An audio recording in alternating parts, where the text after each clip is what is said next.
Eu quero dizer que essa história, pelo menos para mim, parece mais fascinante do que assustadora. Antes dos eventos da história, eu nunca acreditei em fantasmas, demônios ou qualquer outra coisa paranormal. Eu achava que cada avistamento era igual, porque as pessoas eram apenas pouco originais e todas faziam a mesma coisa, inventando histórias e experiências por visualizações e atenção. Mas depois do que aconteceu comigo, eu não tenho tanta certeza. Há vários anos, quando eu tinha acabado de sair da faculdade, eu estava procurando por um emprego. Eu tinha acabado de sair da casa dos meus pais e precisava de dinheiro para viver. Claro, depois de um tempo, me deparei com uma antiga oferta de emprego. Estava na última página de um certo site de busca de empregos. Dizia que a oferta já havia expirado. Eu estava desesperado, porém, e pensando que não tinha nada a perder, liguei para o número que estava escrito sob a descrição do trabalho. Depois de alguns segundos de silêncio, alguém atendeu do outro lado.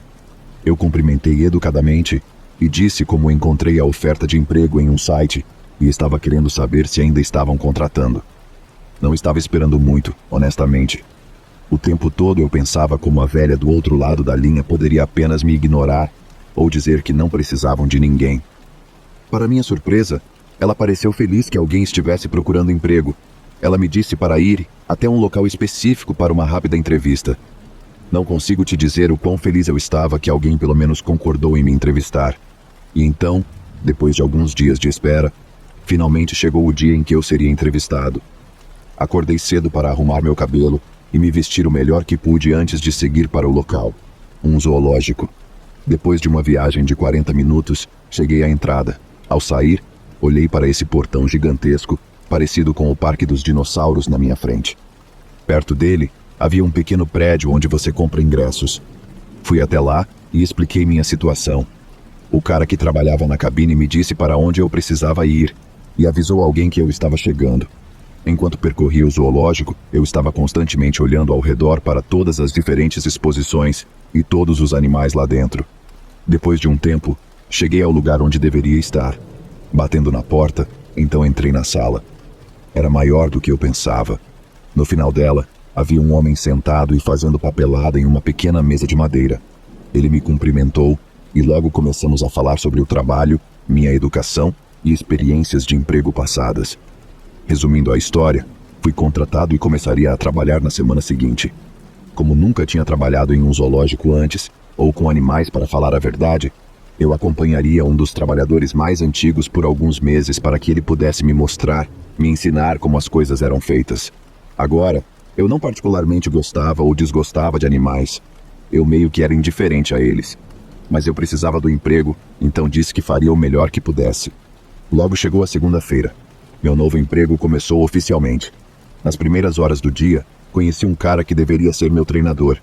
Ele era um homem mais velho, na casa dos 30 ou 40 anos, chamado Ivan.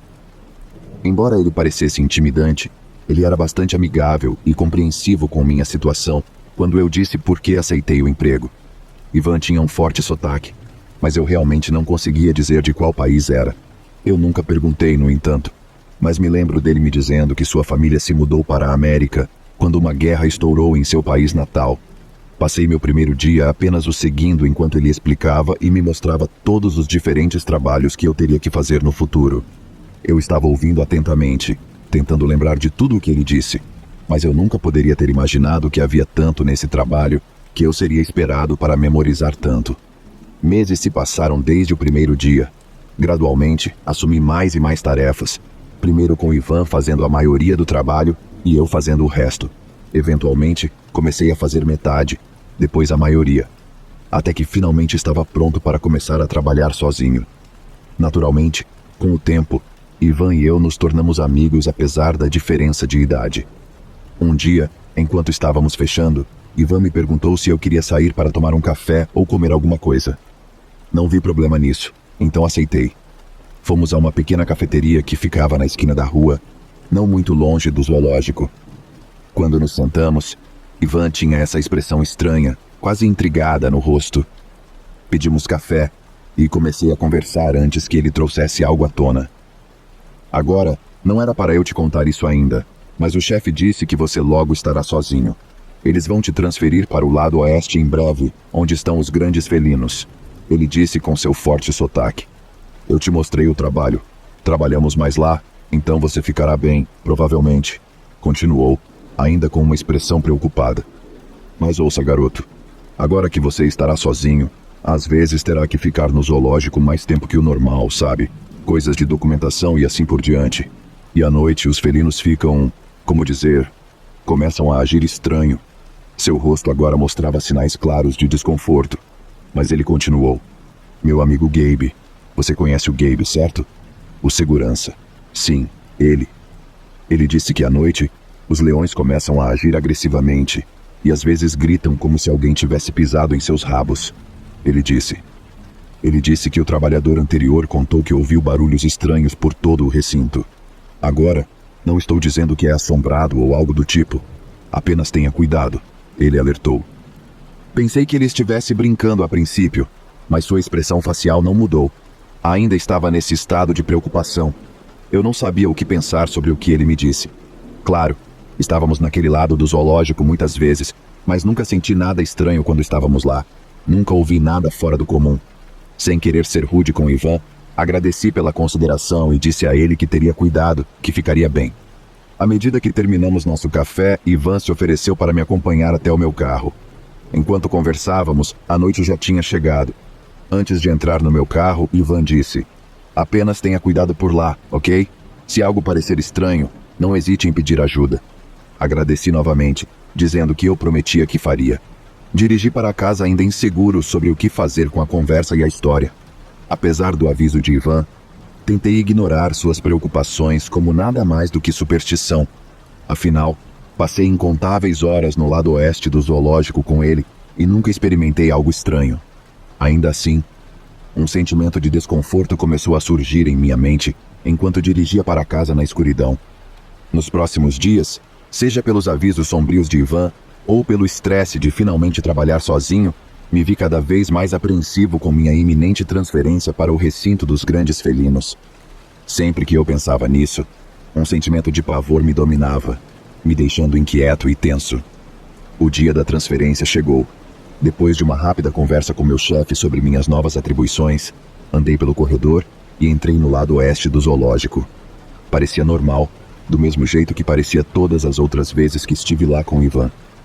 Comecei a trabalhar exatamente como ele me ensinou. Demorou um pouco para me acostumar finalmente a ficar sozinho, mas estava tudo bem, bem rápido. As primeiras 2 semanas trabalhando no lado oeste sozinho foram bastante entediantes. Nada de louco aconteceu. Estava tão ocupado com o trabalho que esqueci completamente as palavras de Ivan, mas logo me lembraria delas. Um dia, tive que ficar depois do expediente para terminar a papelada. Estava andando pelo recinto dos leões, tentando chegar rapidamente ao escritório e terminar o dia, quando ouvi algo. Parecia alguém batendo no vidro ou em uma janela com o dedo. Olhei ao redor, mas não vi ninguém. Então ouvi novamente, e parecia que estava bem atrás de mim. Rapidamente me virei, mas mais uma vez não vi ninguém. Irritado, gritei: pare com isso, não é engraçado.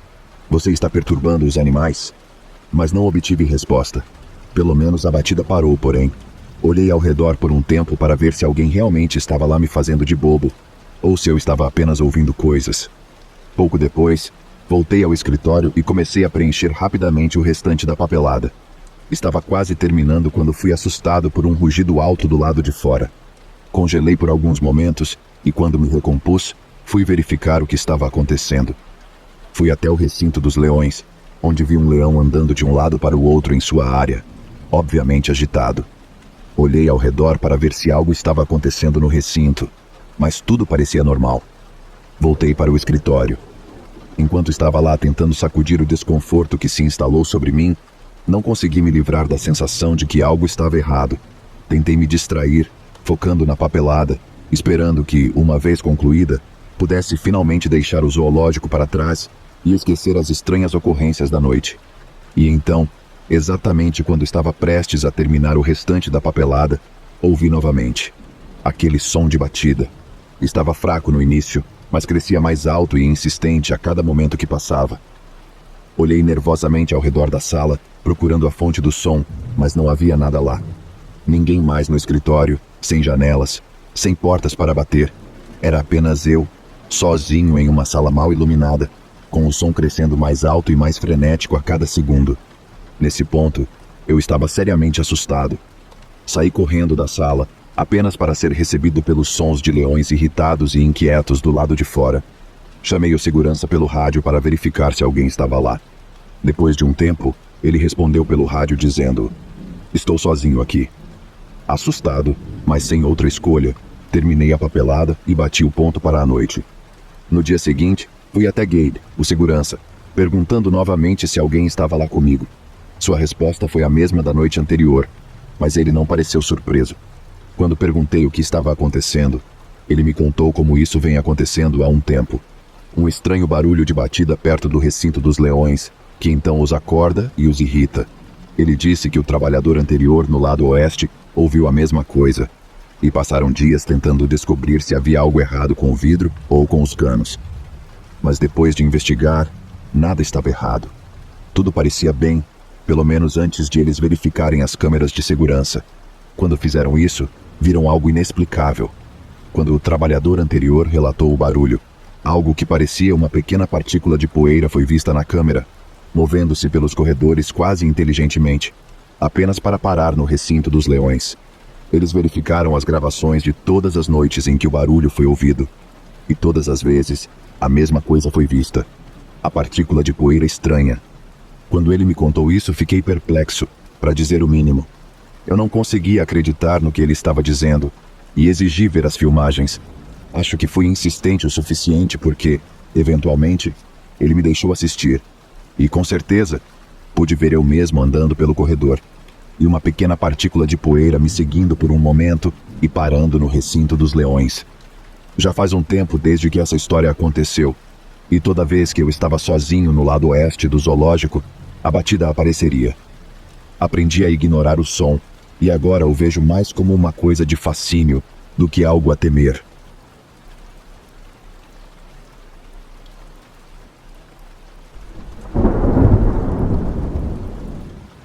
Amei animais desde que meus pais me levaram ao zoológico pela primeira vez quando eu era criança. Desde aquele momento, tudo em que eu conseguia pensar era que um dia, quando me tornasse adulta, trabalharia em um zoológico. Sonhava em cuidar de algumas das criaturas mais exóticas e aprender mais sobre elas. Felizmente para mim, cerca de 20 anos depois, meu sonho se tornou realidade. Mas agora que penso nisso, eu não chamaria mais de sonho, porque às vezes parece mais um pesadelo. Depois de terminar a faculdade, comecei rapidamente a procurar oportunidades de emprego. Eu estava acostumado a não morar com meus pais porque tive que viajar para outra cidade para frequentar a faculdade, então a localização do zoológico não era realmente um problema para mim. Além disso, eu tinha uma boa quantia de dinheiro guardada no banco, e meus pais prometeram me dar algum dinheiro depois que eu arrumasse um emprego para me ajudar a me estabelecer. Após 2 meses de busca, a sorte finalmente sorriu para mim, e fui convidada para uma entrevista. O zoológico que me ofereceu o emprego, por questões de anonimato, vou chamá-lo apenas de Zoológico Zootopia, era na verdade um zoológico muito popular em meu país. Ele tinha uma excelente reputação entre a comunidade de zoológicos, então naturalmente eu estava muito animada. A única desvantagem de toda a história era que, para realmente trabalhar lá, eu tinha que mudar de cidade. Isso significava encontrar um apartamento onde moraria, dizer adeus à minha antiga casa e amigos, e basicamente começar um novo capítulo na minha vida. Eu sou o tipo de pessoa que sempre perseguirá seus sonhos, não importa o custo. Então, mesmo antes da entrevista, decidi e disse aos meus pais que se conseguisse um emprego no zoológico Zootopia, eu aceitaria e mudaria de cidade. Os proprietários do zoológico eram um casal amigável chamado Mário e Hannah. Eu os conheci pela primeira vez durante uma videochamada online onde me entrevistaram. Eu realmente gostei deles até agora e estava esperando que me aceitassem como trabalhadora deles. A entrevista correu bem e eles pareciam gostar de mim. Eles me disseram que estavam procurando alguém que pudesse ajudá-los com as tarefas diárias de limpeza e manutenção dos habitats dos animais. Eles também precisavam de alguém que pudesse lidar com os visitantes e mostrar-lhes o zoológico. Eu sou uma pessoa bastante sociável, então isso não foi um problema para mim. Concordo feliz com todas as tarefas que eles disseram que eu precisaria fazer, e naquele momento, Nossa entrevista terminou. Mário me disse que me ligaria em alguns dias para me dizer se conseguiu o emprego. O destino desempenhou seu papel, e em alguns dias, assim como Mário havia me prometido, ele me ligou e disse que o emprego era meu. Além disso, o salário que ele ofereceu foi mais do que generoso. Aceitei sem hesitar. Eu tinha cerca de um mês de tempo livre antes de realmente começar a trabalhar. Primeiro de tudo, eu tinha que mudar de cidade.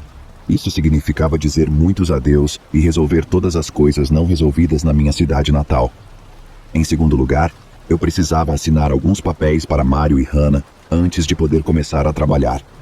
Um par de dias antes de começar a trabalhar, visitei o zoológico Zootopia para que Mário e Hannah pudessem me mostrar o zoológico, mostrar coisas e me explicar como fazer minhas tarefas corretamente. Também fui apresentado aos outros trabalhadores. A maioria deles tinha entre 30 e 40 anos, então eu não me encaixava muito bem. Felizmente para mim, todos eles eram bastante amigáveis. No final do tour, eles me mostraram a porta de entrada para o freezer. Esta porta tinha uma bela cor azul e 3 grandes cadeados. Eles me disseram que eu não estava autorizada a entrar no freezer por causa de restrições sanitárias e que apenas eles e alguns outros trabalhadores do zoológico poderiam alimentar certos animais. Isso significava que eu ainda poderia alimentar os animais que não comiam carne. Zebras, cangurus, elefantes e assim por diante. Fiquei um pouco surpresa porque não entendia muito bem seus papéis, mas não os questionei.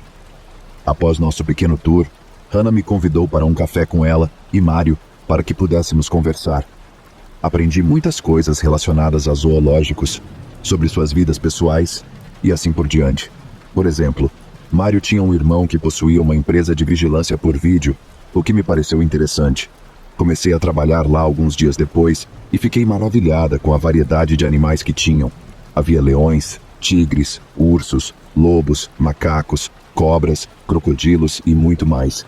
Eles também tinham alguns animais que eu nunca tinha visto antes. Dragões de Komodo, pombos cor-de-rosa, leopardos espelho. Instantaneamente me apaixonei pelo lugar.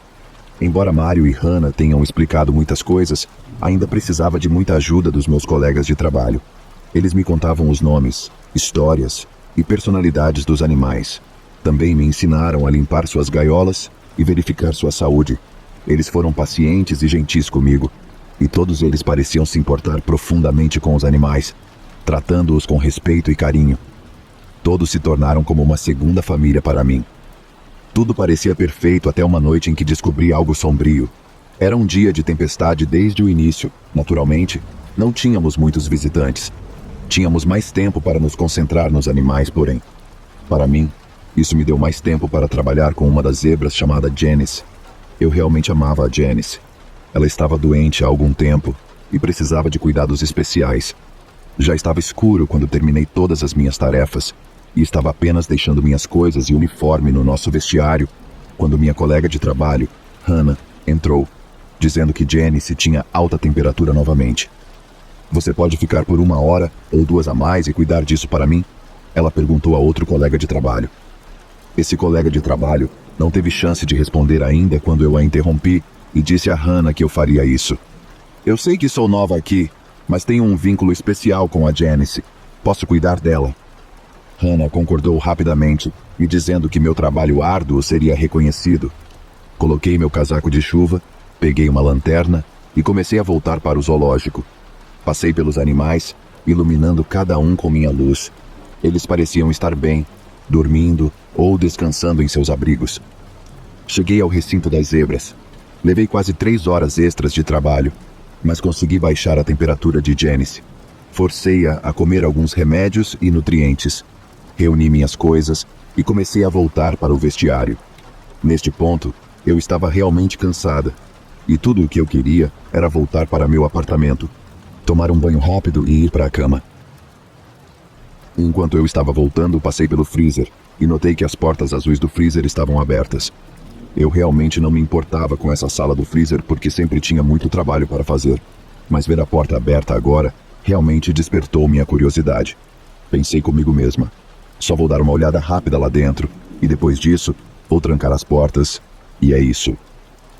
Me aproximei da porta azul e a abri completamente. Entrei na sala devagar e com cuidado. A sala estava cheia de grandes refrigeradores, que eu presumia conter carne para os animais. No centro da sala, havia uma grande mesa com facas, serras e outras ferramentas para cortar. Eu não sei porquê, mas algo continuava me incomodando. Eu simplesmente tinha que olhar dentro de um dos refrigeradores. Tentei abrir um, mas estava trancado. Rapidamente percebi que cada refrigerador tinha um cadeado. Por que há tantos cadeados aqui protegendo carne? Pensei. Decidi tentar abrir todos os refrigeradores na sala, e quando estava prestes a desistir, encontrei um que não estava trancado. Abrir aquele refrigerador foi o maior erro da minha vida. Abri e quase vomitei. Havia pedaços de corpos humanos empilhados, membros mutilados e sangrentos, órgãos, até cabeças. Alguns dos pedaços ainda estavam usando roupas, joias e sapatos. Algumas partes até pareciam pertencer a crianças. Senti-me doente. Queria gritar, mas não conseguia. Eu estava muito chocada, muito horrorizada. Não podia acreditar no que estava vendo. Não podia acreditar que Mário e Hannah, as pessoas que haviam sido tão gentis comigo, as pessoas que pareciam amar seus animais, poderiam ser assassinos e canibais, monstros. E eu percebi, eles estavam alimentando essa carne humana para alguns de seus animais. Agora tudo fez sentido porque havia regras tão estritas para o freezer. Decidi sair dali o mais rápido possível. Queria correr, chamar a polícia e expor seus crimes. Me virei e comecei a correr em direção ao vestiário para pegar minhas coisas, mas então tropecei em Mário. "Ei, o que você está fazendo aqui?" Ele me perguntou gentilmente. Eu expliquei a ele que estava com Janice e que finalmente terminei o dia. Ele me agradeceu e me disse para descansar. "Só preciso liberar espaço no freezer para amanhã. Estamos recebendo uma entrega de carne fresca. Depois disso, eu também estou indo para casa." Ele acrescentou. Quase vomitei com o pensamento, essa entrega de carne, mas de alguma forma consegui me controlar. Desejei-lhe boa noite e comecei a andar novamente. Momentos depois, comecei a correr, mesmo quando ouvi um grito violento ao longe. A voz de Mário, perguntando quem tinha estado no freezer. Naquele momento, percebi meu enorme erro. Em estado de choque e medo, esqueci de fechar o refrigerador. Ainda não consegui processar o que estava ouvindo, mas comecei a ouvir passos rápidos ao longe. Mário, provavelmente assumindo que eu estava no freezer, estava correndo em minha direção, gritando que me mataria. Corri o mais rápido que pude. Cheguei ao meu carro e dirigi rapidamente para longe dali. Quando cheguei ao meu apartamento, corri para o telefone e pedi ajuda. Contei à polícia tudo e implorei para eles olharem. Eles disseram que iriam, pedindo para eu ficar calma. Sentei-me no sofá e esperei pela polícia. Esperei e chorei. Me culpei. Porque tive que sair da minha própria cidade onde eu tinha tudo. Se eu tivesse ficado lá, nunca teria visto algo assim. Quando a polícia chegou, detalhei tudo para eles novamente. Eles enviaram um policial para o zoológico. Encontraram Mário. Exigiram ser mostrados os refrigeradores. Ele foi preso. Nos próximos dias, sua esposa Hannah e seus fiéis trabalhadores que sabiam dos crimes também foram presos. Depois do incidente, voltei para minha cidade natal. Moro com meus pais agora.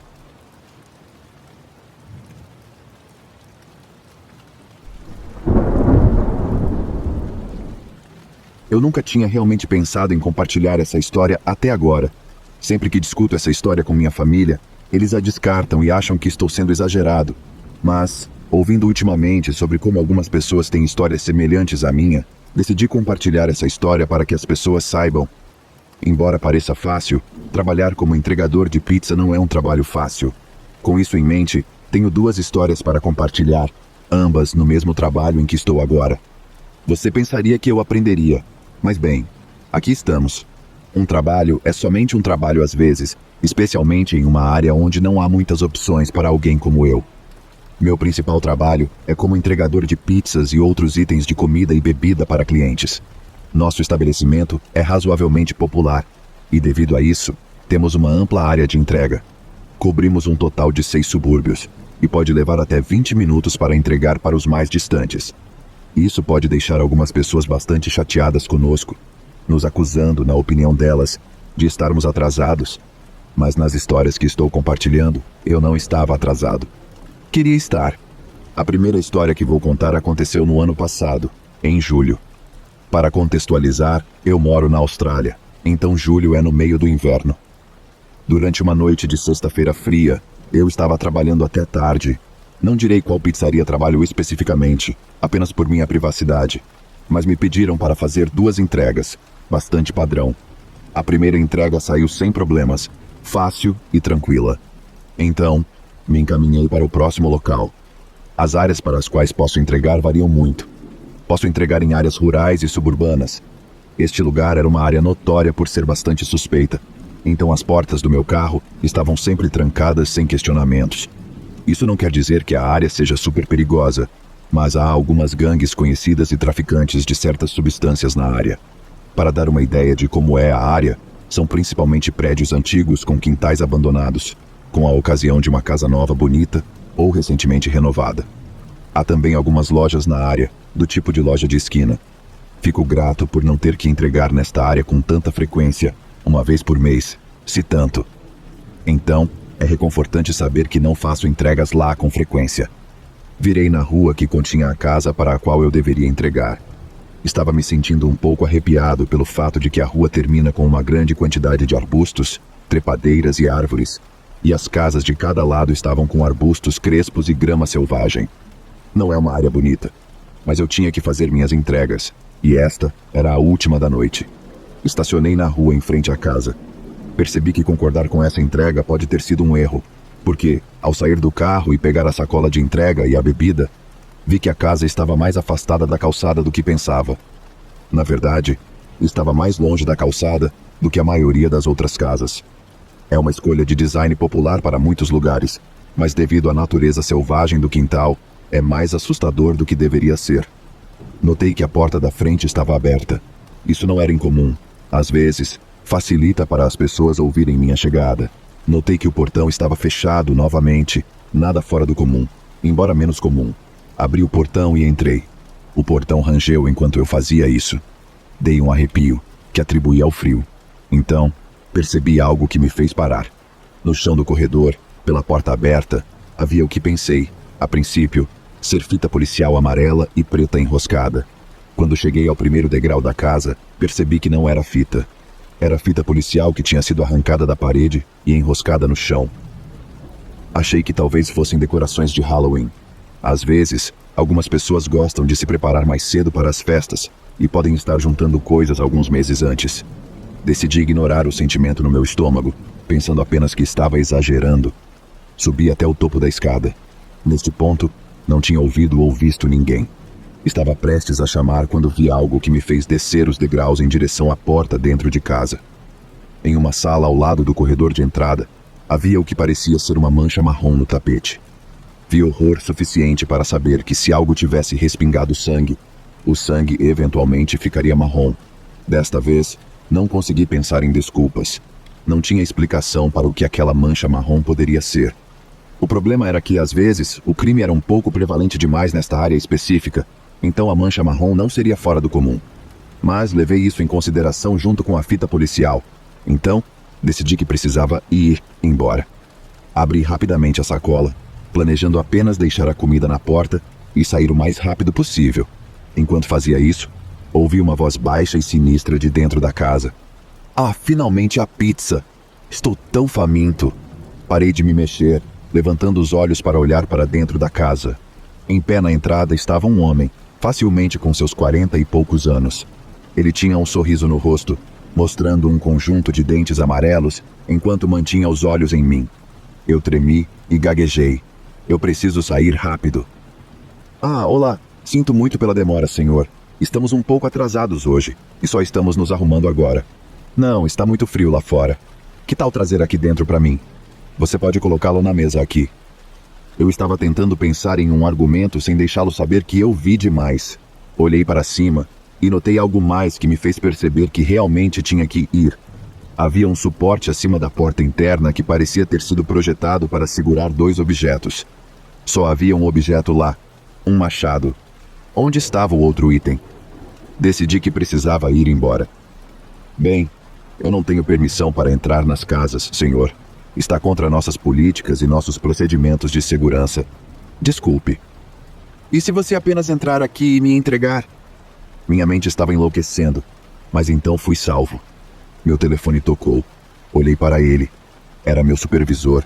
Olhei para cima para o homem que parecia frustrado e sorri. Ele rangeu os dentes e acenou com a mão, voltando para dentro. Apenas deixe aí, eu pego. Claro, fiz como ele disse, o mais rápido que pude, e rapidamente atendi o telefone, caminhando para o meu carro, ligando-o e trancando as portas. Jorge, você está aí? Era para você ter voltado para a loja há alguns minutos. Está tudo bem? Sim, estou bem, só me atrasei com algo. Estarei de volta em breve. Pode acreditar que virei o carro e saí correndo de lá. Nunca mais voltei para aquela casa, e nunca mais entregamos naquela rua. Não sei se o homem lá era apenas um ocupante que era realmente assustador, ou se ele foi a causa daquela mancha marrom no chão, mas estou feliz por não ter que ficar por perto. A próxima história aconteceu no início deste ano. Talvez não tão assustadora quanto a primeira, mas com certeza questionável. Durante a segunda semana de janeiro, que é o meio do nosso verão aqui na Austrália, eu estava entregando em uma área conhecida por seus motéis e albergues. Eu não consegui entregar em nenhum desses. Em vez disso, entreguei em um pequeno prédio de apartamentos com cerca de 10 apartamentos espalhados por 2 andares. A pior parte? Era uma entrega em dinheiro, o que significa que eu tinha que levar dinheiro para receber o pagamento. Normalmente, eu odeio fazer essas entregas, mas esta me deixou realmente chateado. Estacionei na única vaga de estacionamento em frente ao local. Notei que apenas 2 luzes estavam acesas do lado de fora do prédio. Então, no geral, estava muito mal iluminado. Então, usei meu telefone para iluminar o caminho até o apartamento específico, e quando o encontrei, bati na porta. Esperei. Logo pude ouvir vozes dentro do apartamento. Não estavam falando muito alto, estavam murmurando, e havia 2 vozes. Olhei ao redor e pulei quando percebi que alguém estava parado atrás de uma parede, me encarando. Dei um sorriso e aceno desconfortável. Ah, olá. Você me assustou. Espero não tê-lo assustado. A pessoa, uma mulher com muito pouco cabelo, escorregou para trás da parede, fora de vista. Estava arrepiado. Foi quando percebi que a porta do apartamento estava aberta. Um homem com cabelos selvagens cobrindo a maior parte do rosto estava me encarando. Pulei de novo, completamente arrepiado. Sorri para ele, porém. Eu tenho sua pizza. A entrega é de 40, por favor. O homem me encarou por um segundo. Ficamos nos olhando em um silêncio desconfortável antes de ele finalmente falar com uma voz lenta e arrastada. Oh, o Damos vai pagar por isso. Deixe-me ver se consigo encontrá-lo. Damos. Ele começou a gritar o nome desse homem. Por alguns minutos, esperei quietamente e pacientemente, de olho naquela estranha mulher de antes. Depois, notei outra pessoa me encarando, um velho com raiva. Ele me observava. Ouvi o homem gritar mais o nome, mas parecia que ele havia saído para a rua e estava gritando de algum outro lugar. Foi então que um homem e uma mulher vieram até mim. Ele está me chamando, não é? Quanto eu te devo? Este homem, ao contrário dos outros que moravam neste prédio, parecia ser um pouco amigável e não tão assustador. Disse a ele o valor, dei a ele o troco, bem como sua comida, e me despedi. Caminhei rapidamente até meu carro, sem olhar para trás. Joguei a sacola vazia no porta-malas e entrei. Tranquei a porta, então olhei para o prédio, decidindo arriscar. Estavam lá a mulher, o velho e o outro homem que estava gritando, todos me observando. Acenei levemente e todos deram um passo para trás em direção ao prédio, desaparecendo atrás da parede. Soltei um suspiro de alívio, então dirigi rapidamente para a estrada principal. Às vezes me pergunto por que continuo trabalhando lá quando coisas assim acontecem. Outras vezes, estou grato por ter um trabalho que não é tão rigoroso comigo, com pessoas com as quais me dou bem. Normalmente, sou o membro da equipe enviado para esses tipos de trabalhos e sou visto como confiável pelos outros. É uma droga dizer isso, porque significa que estarei fazendo esse tipo de coisa para sempre. Mas, novamente, um trabalho é um trabalho. E, felizmente, o trabalho tem sido tranquilo, exceto por algumas ocasiões estranhas. Para aqueles de vocês que trabalham nesse campo, fiquem seguros. Lembrem-se de trancar suas portas e também lembrem-se, não entrem na casa deles.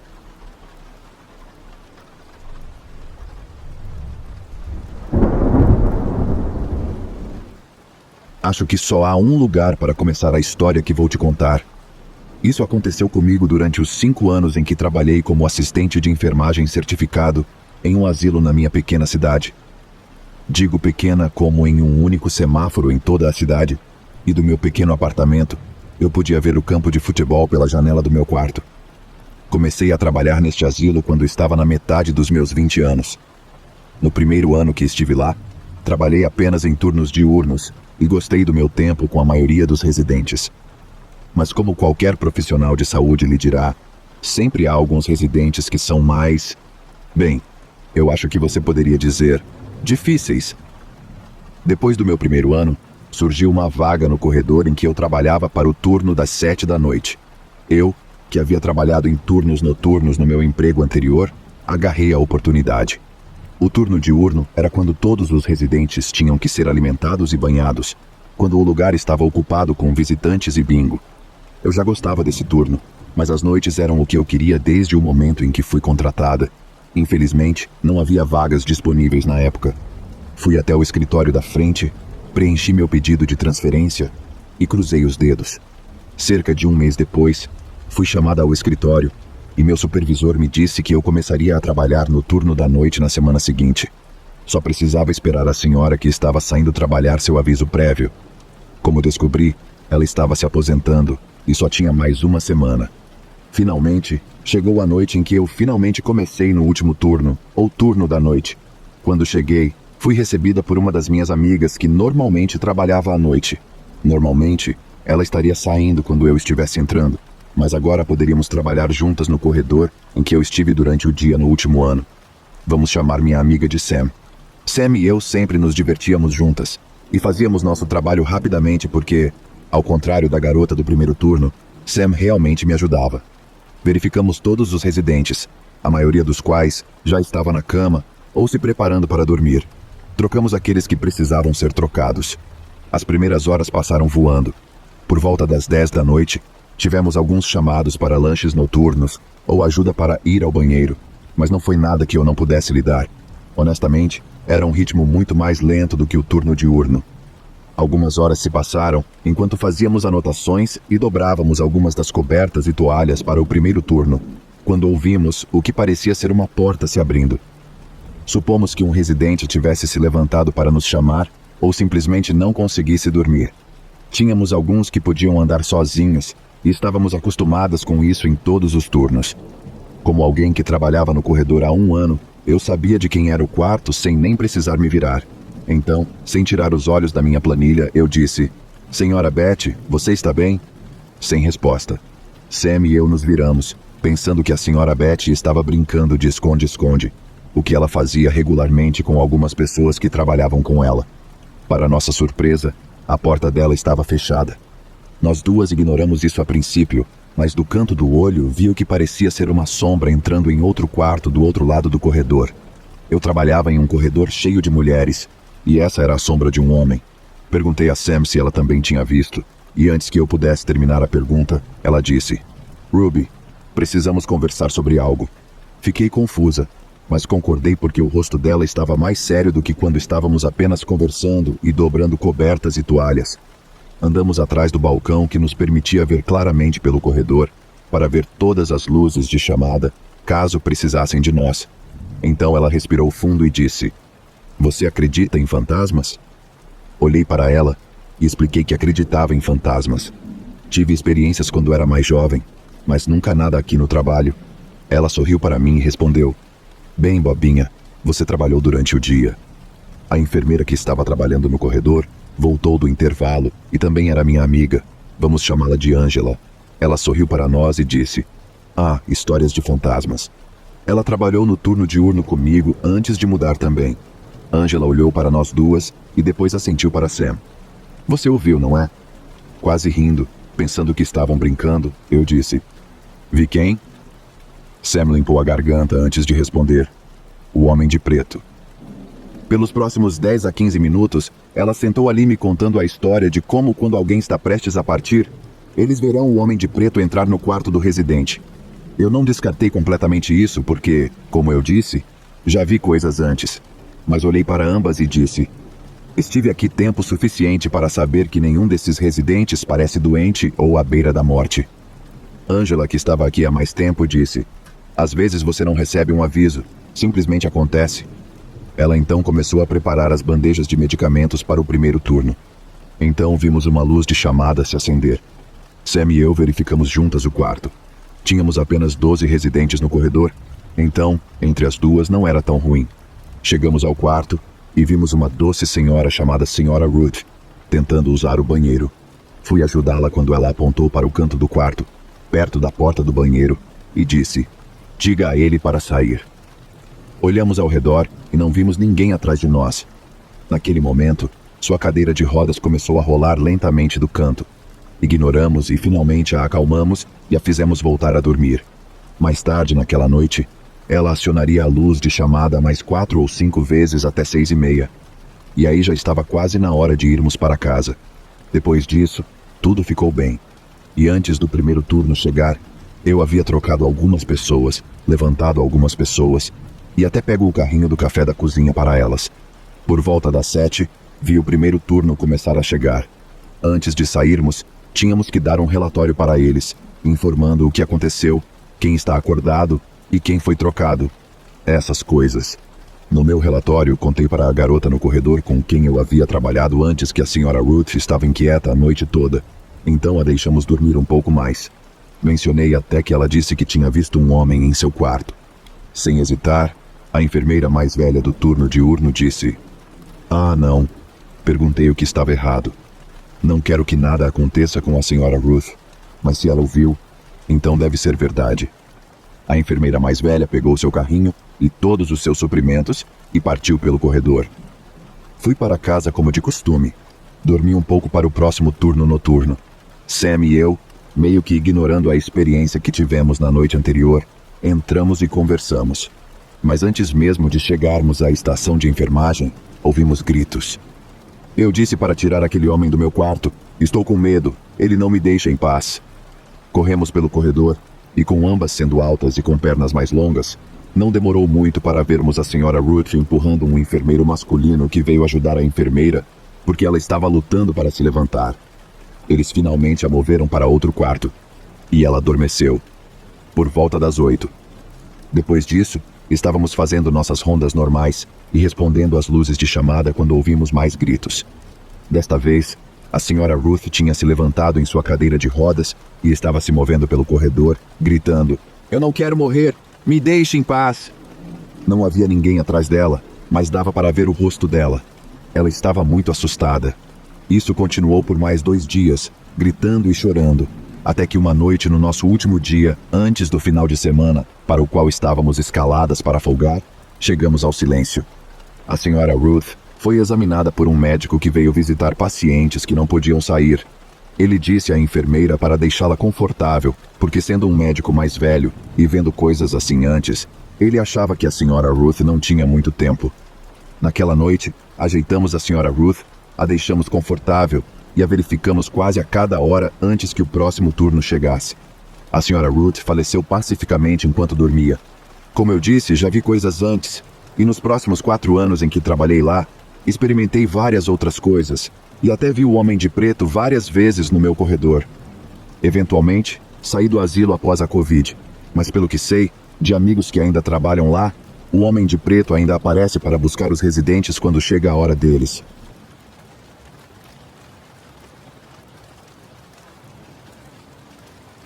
De volta em 2018, eu estava voltando para casa após um turno no meu emprego diurno, como gerente para começar a trabalhar no meu emprego remoto.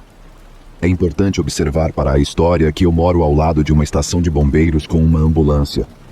Não era incomum ver a ambulância na frente durante o dia, mas neste dia, a porta traseira estava aberta. Eu podia ver os paramédicos conversando com alguém dentro dela.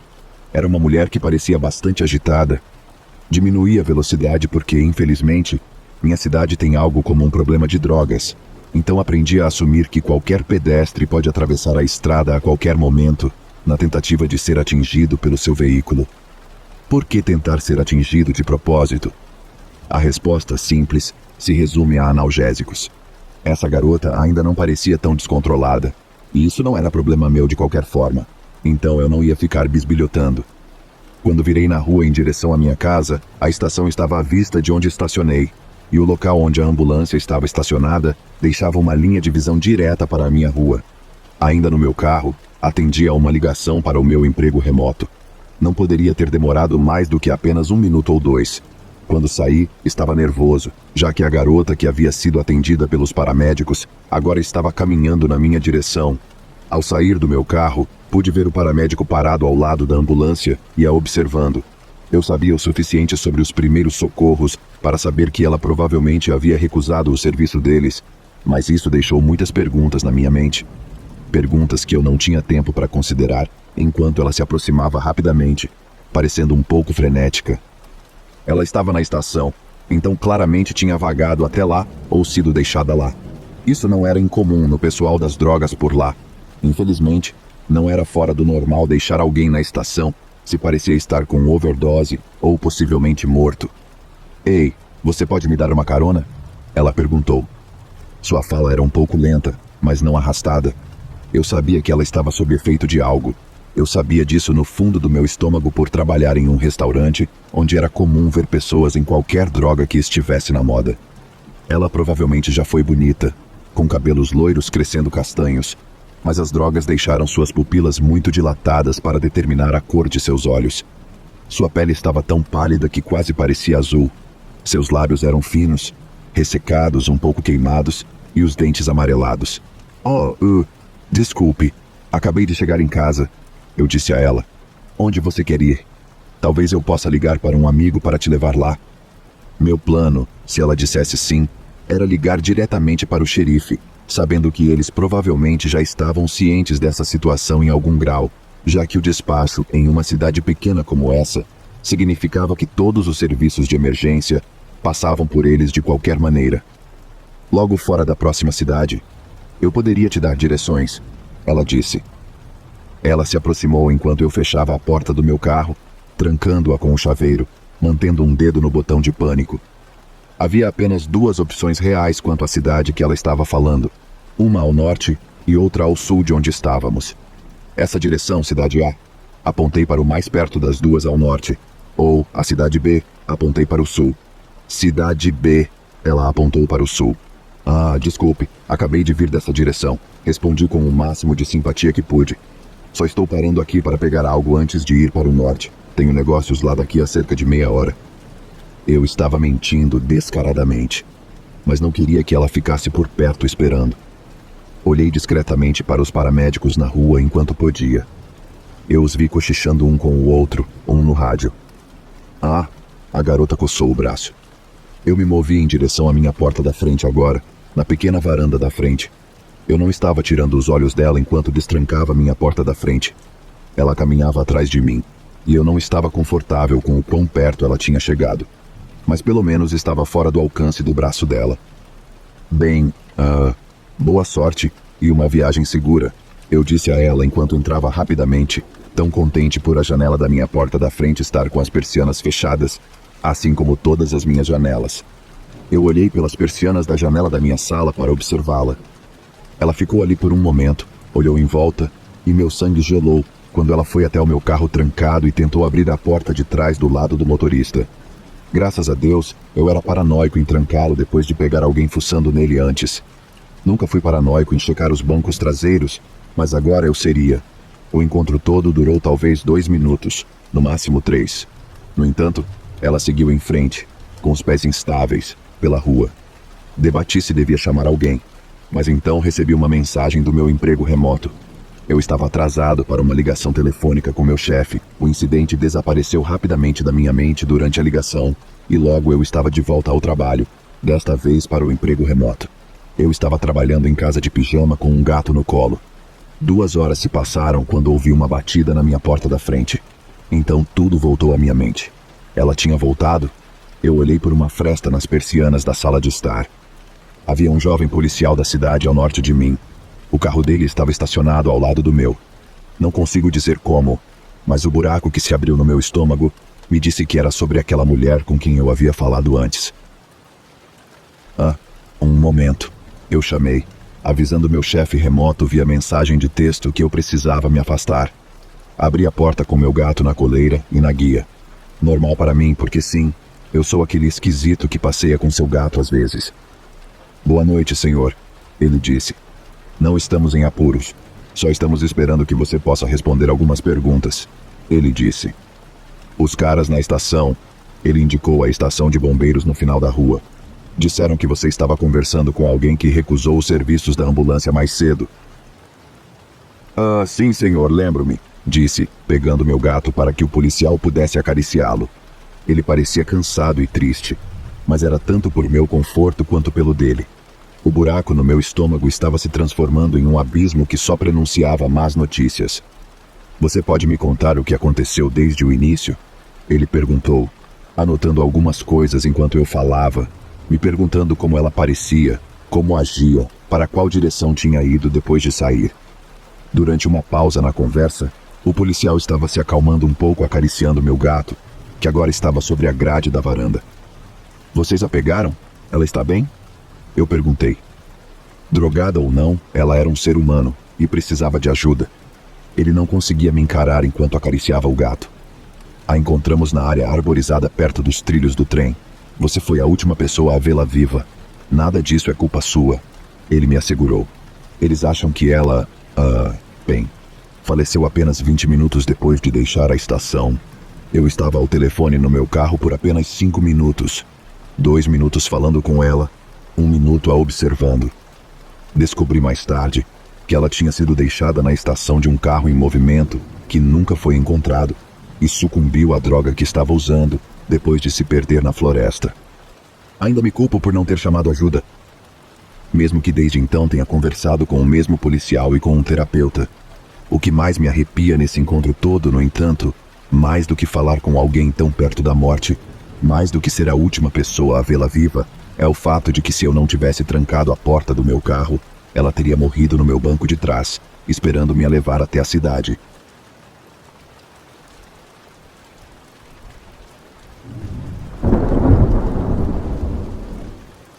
Quando eu era mais jovem, minha família era extremamente pobre e morava em um trailer muito antigo em uma propriedade que meu avô possuía.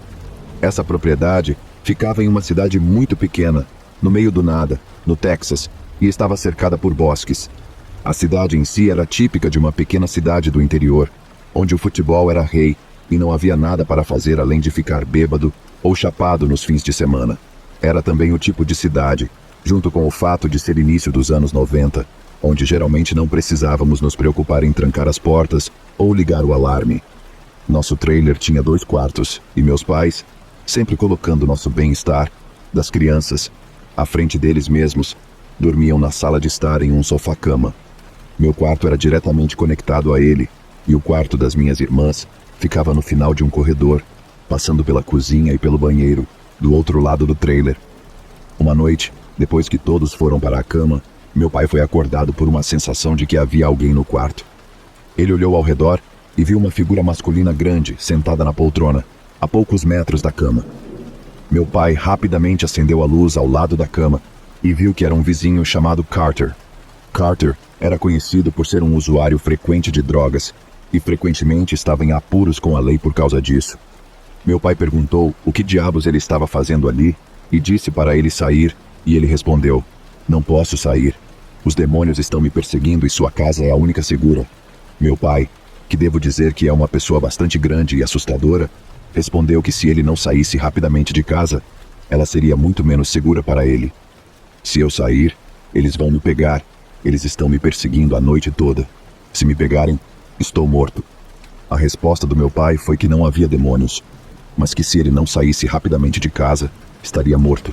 Pelo que me contaram, já que eu estava dormindo nessa parte, minha mãe também lançou algumas ameaças, e embora ela não fosse grande, era igualmente assustadora. Acredito que foi a raiva dela que finalmente o assustou. Meu pai se levantou, trancou a porta e observou pela persiana, enquanto Carter decidia, já que não conseguia escapar dos demônios, roubar nossa velha Suburban batida, que meu pai sempre deixava as chaves. Ele dirigiu por cerca de 1 hora. Ligamos para a polícia e demoraram cerca de esse tempo para chegar até nós, já que a delegacia mais próxima ficava a cerca de 20 ou 30 minutos de distância. Ele finalmente devolveu o carro e foi preso e levado para a cadeia. Ele foi considerado louco e acabou trancado em uma instituição mental. A parte mais assustadora é que por anos após isso, recebíamos ligações em que só ouvíamos música com letras como "Eu vou te matar". Essas ligações duraram anos e nos seguiram de casa em casa, mesmo que sempre tivéssemos números diferentes e estivéssemos em estados diferentes. Sempre achamos que era ele nos mandando uma mensagem. As ligações pararam quando eu tinha cerca de 12 anos. Mais tarde descobri que foi por volta desse tempo que Carter achou que a melhor coisa que poderia fazer por si mesmo era se encharcar de gasolina e se queimar.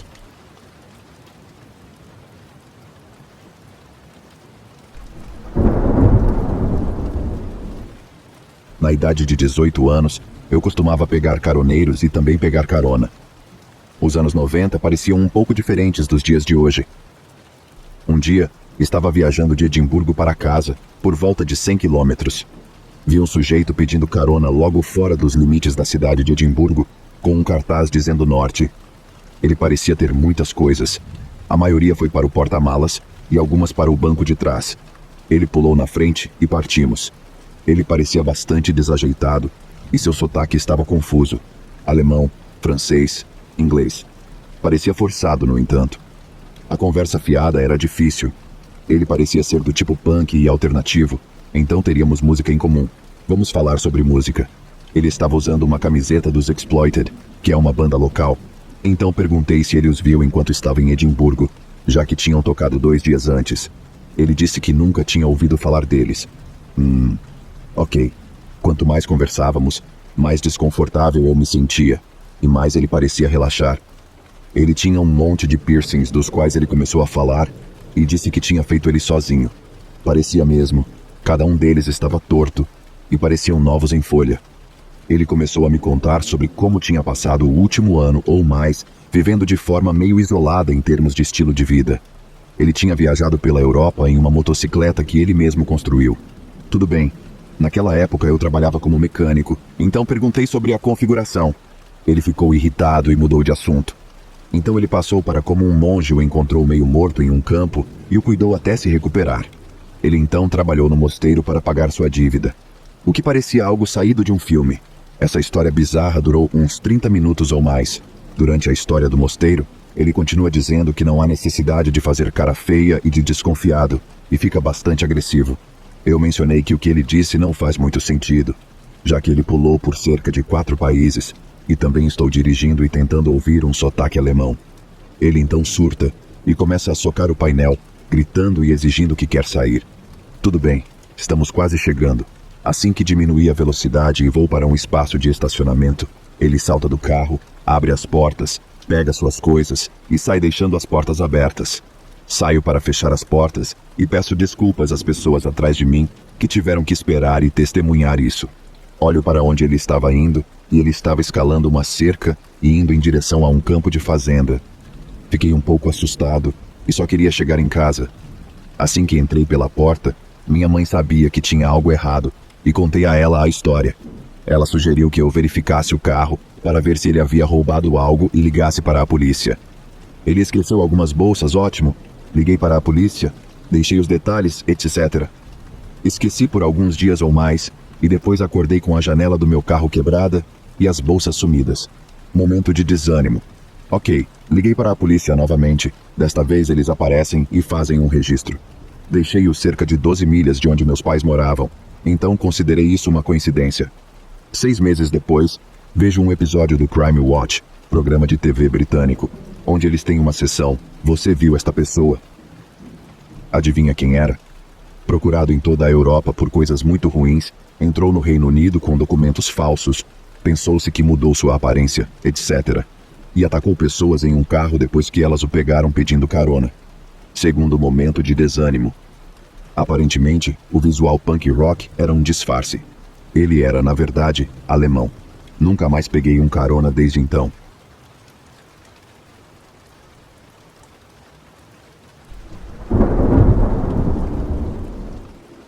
Uma coisa que preciso dizer é que meu pai é uma figura. Todos os meus amigos adoravam ele quando eu era criança, porque ele conseguia te entreter apenas conversando com você. Essa atitude é o que inicialmente me fez questionar a legitimidade dessa história por muito tempo.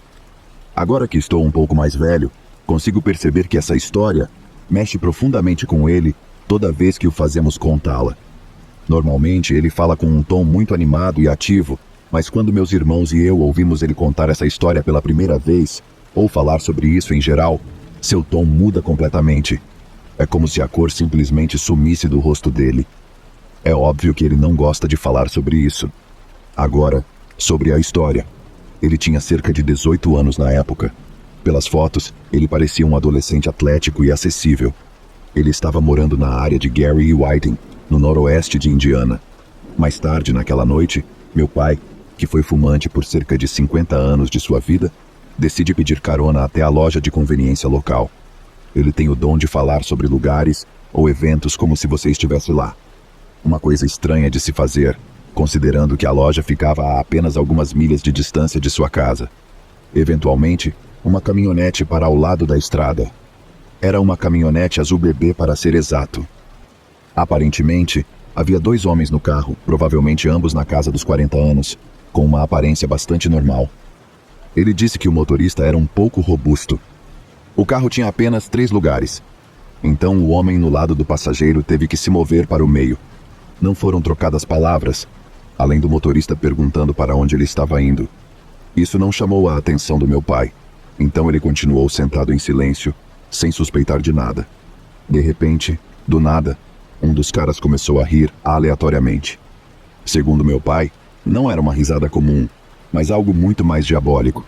Certamente, o motorista olhou para meu pai, com o que ele afirmou ser os olhos do diabo, agora se juntando à risada. Como você poderia suspeitar, eles começaram a seguir por um caminho diferente. Meu pai sabia que eles não estavam indo para lugar nenhum perto do destino desejado. Ele estava tentando se manter calmo, esperando sua chance. Felizmente, alguns minutos depois, eles finalmente pararam em um semáforo vermelho. O motorista lentamente estendeu o braço pela cabine e começou a acariciar o pescoço do meu pai. Acho que o instinto de lutar ou fugir entrou em ação, e uma onda de adrenalina surgiu.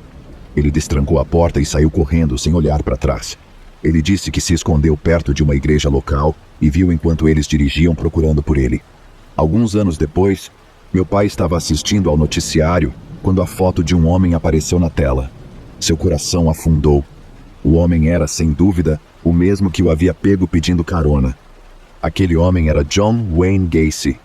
Para quem não sabe, John Wayne Gacy foi um assassino em série, conhecido por pegar jovens em carona e matá-los.